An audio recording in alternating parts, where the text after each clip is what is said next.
大家好啊，歡迎嚟到樓市知多啲，我係利嘉閣嘅 Cheese。咁今日咧帶大家睇一個上月最適合後生仔上車嘅355尺兩房單位。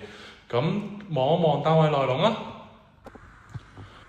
咁入到嚟咧，呢邊就係廳啦，開放式廚房、雪櫃、洗衣機、電磁爐。咁呢邊咧就係洗手間，洗手間咧就有個工作平台嘅，咁所以嗰個就算沖完涼都好快乾。咁呢邊咧就係細房啦，同埋主人房啦。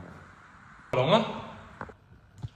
如果中意呢個單位嘅話，歡迎過嚟友新街或者 WhatsApp 俾我，我係利嘉閣嘅 Cheese，拜拜。